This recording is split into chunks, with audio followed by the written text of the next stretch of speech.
Hanya menceritakan mengenai kisah seorang bocah bernama Xiaoyan hidup di sebuah dunia bela diri supranatural yang disebut dengan Daohi.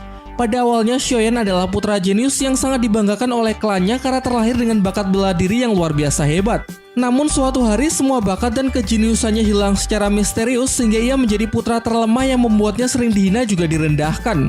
Dan masih menjadi misteri kemana perginya seluruh kekuatan hebat tersebut menghilang. Jadi, Donghua ini akan berfokus pada kisah perjuangan Xiaoyan untuk mendapatkan pengakuan dan kebanggaannya kembali sebagai sang jenius ahli bela diri terkuat di seluruh dunia. Namun seperti biasa, sebelum kita mulai pembahasannya, saya akan memberikan peringatan spoiler warning bagi kalian dunia. Namun seperti biasa, sebelum kita mulai pembahasannya, saya akan memberikan peringatan spoiler warning bagi kalian yang ingin dan belum menyaksikan Donghuanya secara langsung karena konten kali ini akan mengandung banyak spoiler. Dan baiklah, tanpa berlama-lama lagi, kalau kalian sudah siap, mari kita mulai.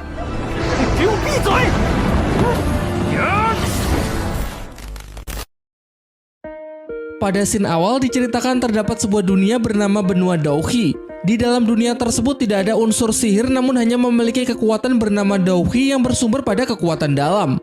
Rata-rata masyarakat yang hidup di benua Daohi cenderung mengutamakan dan bergantung pada tingkatan kekuatan Daohi-nya masing-masing. Dijelaskan kalau kekuatan Daohi ini ada beberapa tingkat. Tingkat yang paling atas adalah Daoze, kedua Daozi, ketiga Dao Daozi, keempat Daoling, kelima Daowang, keenam Daohuang, ketujuh Daozang, kedelapan Daozun, kesembilan Daoseng, dan terakhir Daodi. Dari beberapa tingkatan tersebut, peraturan dunia Daohi mengatakan bahwa pemilik Daohi yang terkuatlah yang akan berkuasa. Kita masuk ke dalam cerita. Diperlihatkan orang-orang dari klan Xiao sedang berkumpul di kota Wutan. Mereka sedang melaksanakan ujian di mana mereka akan dipanggil maju satu persatu untuk mengukur seberapa jauh perkembangan dari kekuatan Daohi-nya. Terdengar salah satu tetua yang bertugas berulang kali memanggil nama Xiaoyan. Namun kalau kita lihat, Xiaoyan belum melakukan apapun tetapi sudah mendapatkan banyak bulian yang menghina dirinya. Bahkan ada yang mengatakan kalau bukan karena Xiaoyan putra dari ketua klan besar Xiao, sudah dari lama ia akan diusir dari kota Wutan. Ditambah lagi Xiaoyan tidak mempunyai cukup tingkatan yang bisa dibandingkan dengan kakak sepupunya yaitu Xiaoning dan Xiaomei.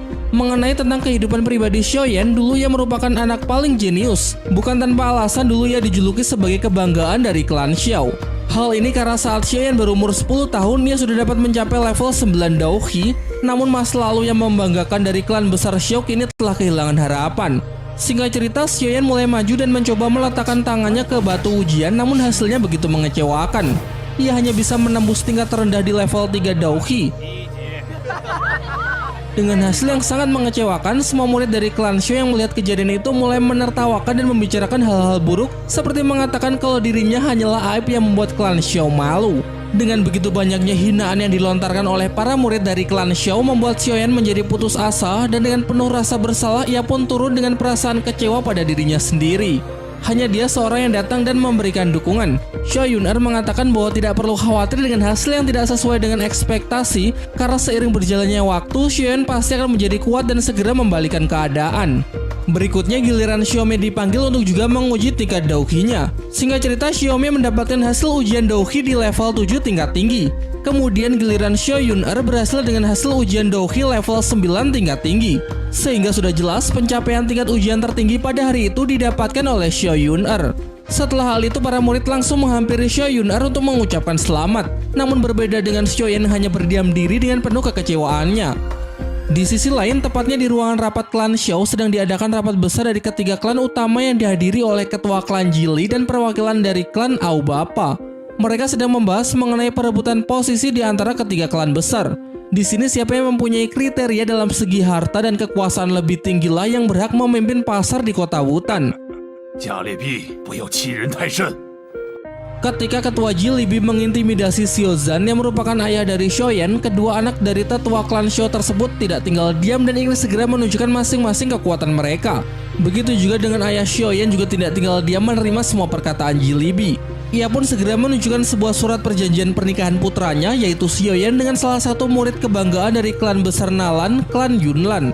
Pertunangan Xiaoyan tersebut sudah menjadi bukti bahwa di kota Wutan eksistensi dari klan besar Xiao tidak mudah untuk dijatuhkan. Ketika Ji Libi membaca cap dari klan Nalan tersebut, ia begitu terkejut karena ternyata perjanjian itu telah berlangsung lama dan ia menjadi orang terakhir yang mengetahui kabar pertunangan antara murid terbaik dari klan Yanlan yang bernama Nalan Yanran dengan Xiaoyan.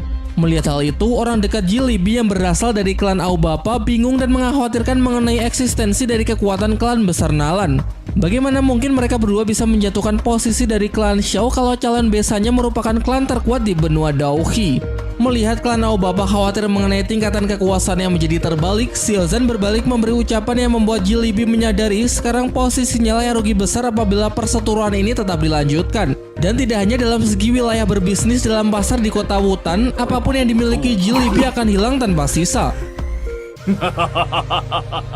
Dengan rasa kekecewaan dan pasrah sebab ia tidak bisa mengambil alih wilayah kekuasaan dalam berbisnis di kota Wutan, Ji Libi mengajak putranya dan klan Aobapa pergi dari ruangan rapat klan Xiao. Namun sebelum itu, tiba-tiba tanpa undangan, Nalan Yanran, murid dari klan Nalan, datang dan memecah perseteruan antara 3 klan besar tersebut. Setelah memberikan salam kedatangannya, tanpa basa-basi, Yan calon tunangan dari Xiaoyan, langsung memberikan hadiah. Namun dengan maksud lain, hadiah yang diberikan kepada Xiaozan adalah bentuk penawaran dengan maksud tersembunyi.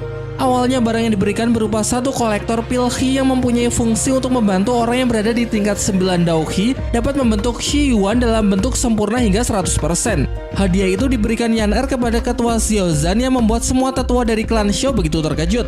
Namun sebelum menerima hadiah tersebut, Yan meminta ketua klan Xiao untuk mendengar permintaannya. Sebenarnya permintaan Yan adalah ingin membatalkan pertunangannya dengan Xiaoyan. Dan dari pernyataan Yan tersebut, ia sudah paham akibat yang ditimbulkan apabila memutuskan hubungan sepihak di dalam lingkungan benua Daohi. Dengan situasi yang di luar kendali Xiaozan tanpa diberikan jeda waktu lebih untuk pembelaannya, Yan mengatakan bahwa penawarannya dengan membatalkan pertunangan tersebut cukup sebanding apabila ia menukarnya dengan kolektor pilhi. Dugaan awal ketua klan Xiao, Yan melakukan penolakan itu atas dasar masalah pribadinya sendiri. Namun sebenarnya yang terjadi dari sikap Yan menolak pertunangan 2 klan ternyata sudah mendapatkan persetujuan dari ketua klan Yanlan. Pada awalnya, klan Yanlan sebelumnya memang mengakui dan menyetujui pertunangan antara 2 klan ini.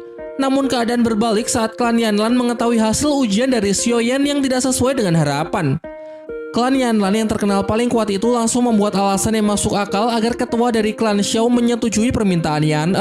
Hal ini karena memang dulu putranya dinilai jenius dan bisa menembus Daohi sampai level 9 tingkat tinggi pada usia 10 tahun. Namun pada ujian yang berlangsung hari ini secara misterius kekuatannya melemah dan hanya tersisa sebatas Daohi di level 3 tingkat rendah.